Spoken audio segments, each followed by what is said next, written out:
De eso sí hablamos, a cargo de la licenciada Mariela Bercero, un espacio para reflexionar sobre educación sexual integral y feminismos. De eso sí hablamos. Bueno, les doy la bienvenida una vez más a este espacio que denominamos De eso sí hablamos. Hoy no es cualquier encuentro, es el último encuentro en un ciclo de episodios que nos acompañó a lo largo de varios temas necesarios, urgentes y muy importantes. Y muchas veces postergados. Soy María Bercero, psicóloga, docente, comunicadora, pero también especializada en género y violencias por motivos de género. Pueden encontrarme en redes sociales como La Influesi y comparto contenido de ESI, de derechos, herramientas para intervenir desde una mirada feminista y transformadora.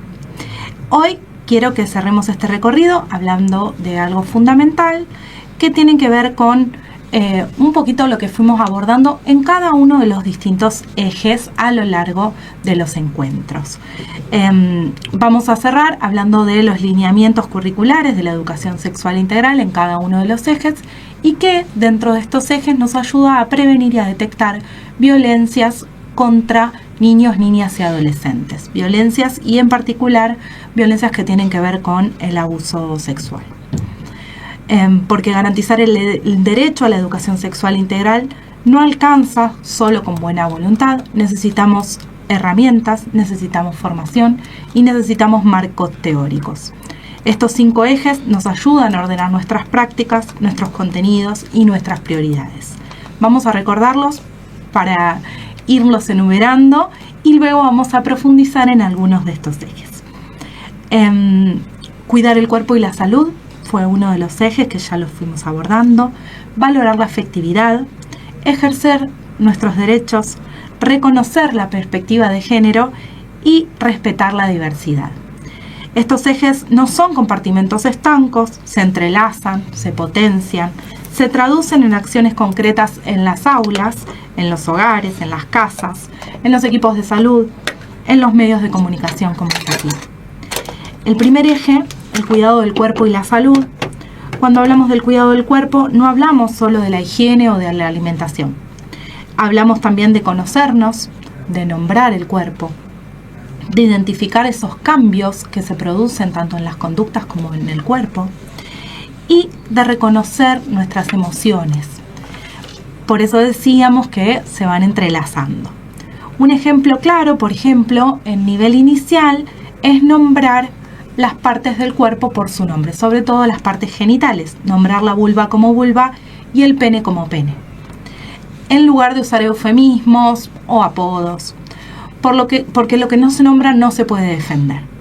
También en este tema entran la prevención de abuso, el consentimiento, la intimidad, la anticoncepción para adolescentes y los métodos de cuidado en las relaciones sexoafectivas también a edades más avanzadas.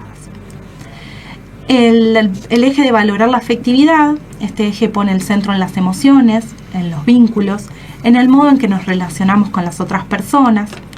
En primaria, un ejemplo puede ser conversar sobre el respeto entre amistades, sobre el maltrato hacia la otra persona, sobre cómo expresar lo que sentimos, sin invadir, pero manifestando esas incomodidades. Esto nos puede ayudar a prevenir abusos y violencia sexual.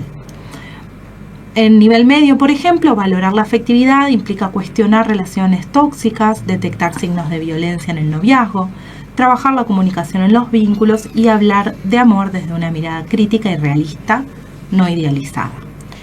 Es un eje que nos permite construir relaciones más sanas, más libres y más justas. Esta fue la primera parte, de eso sí hablamos. Luego vamos a hablar de los demás ejes, también poniendo ejemplos con respecto de la violencia sexual y cómo prevenirlo. De eso sí hablamos, a cargo de la licenciada Mariela Bercero, un espacio para reflexionar sobre educación sexual integral y feminismos. Bueno, continuamos entonces con el resto de los ejes. El tercer eje es el ejercicio de derechos. Este es el eje central de la ESI. La ESI es un derecho en sí misma, esto es importante también destacarlo. No es solo información, sino que es una herramienta para reconocer y para ejercer todos los demás derechos. Por ejemplo, trabajar con niñas y niñas sobre cómo pedir ayuda. Este es un buen ejemplo para abordar dentro de la educación sexual integral, como para prevenir y detectar violencia sexual, sobre cómo identificar situaciones injustas, situaciones que no están bien, y cómo decir que no. Este es otro contenido muy importante en la educación sexual integral. En adolescentes, hablar de consentimiento, de autonomía, de acceso a la salud sexual, de derechos, de derecho a recibir la información confiable y la transparencia. Estos son muy importantes. El cuarto eje, reconocer la perspectiva de género, es un eje muy importante también que atraviesa a todos los demás, porque la ESI no es neutral, parte de una mirada situada que cuestiona estereotipos, roles asignados, mandatos de género y desigualdades estructurales.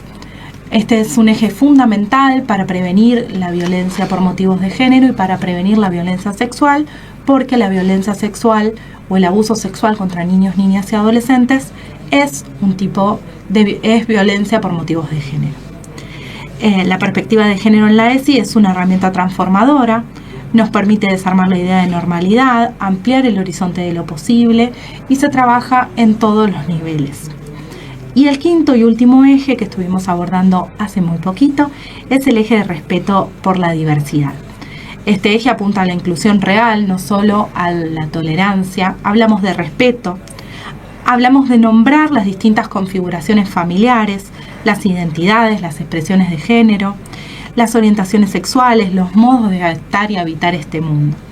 En todos los niveles, trabajar para que niños y niñas y adolescentes también sepan que hay muchas formas válidas de ser, de sentir, de vincularse, y hay que evitarlas todas. Respetar la diversidad es también crear espacios en donde nadie tenga que esconderse, agacharse o callarse.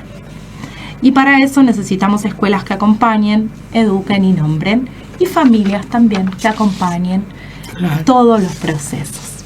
Bueno, este ha sido un poquito el encuentro de hoy. Queríamos hacer una recorrida por los distintos ejes, presentarlos, contarles y recalcar que todo lo que hemos seleccionado, lo que hemos traído, lo que hemos pensado para este espacio tiene que ver con esto, ¿no? Con pensar en tener infancias y adolescencias más libres, más